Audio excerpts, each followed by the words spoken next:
Physiotherapy সেন্টারে অবৈধ অভিযান ও হয়রানি বন্ধের দাবি জানিয়েছে বাংলাদেশ ফিজিওথেরাপি অ্যাসোসিয়েশন বিপিএ।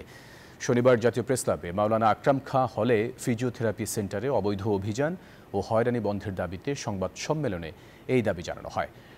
সংবাদ সম্মেলনে সম্প্রতি হবিগঞ্জে একজন সিনিয়র ফিজিওথেরাপিস্টকে Bangladesh medical and dental council আইনের ২৯ ধারা অনুযায়ী কারাদণ্ড ও অর্থদণ্ড প্রদান ও ব্রাহ্মণবাড়িয়া সদর উপজেলায় স্বাস্থ্য অধিদপ্তরের প্রতিনিধিসহ ভ্রাম্যমাণ আদালতের ফিজিওথেরাপি সেন্টারে অভিযানের প্রসঙ্গ তুলে ধরা হয়।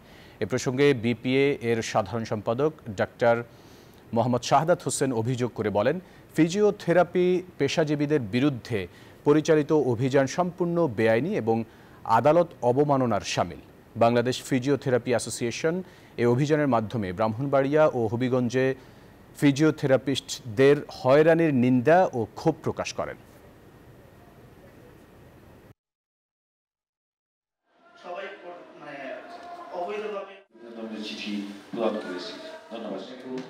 আমি ডাক্তার মোহাম্মদ সাইদুল ইসলাম সালুকি। আমি বাংলাদেশ রিহ্যাবিলিটেশন কাউন্সিলের সাথে ওতপ্রোতভাবে শুরু করতে পারবো।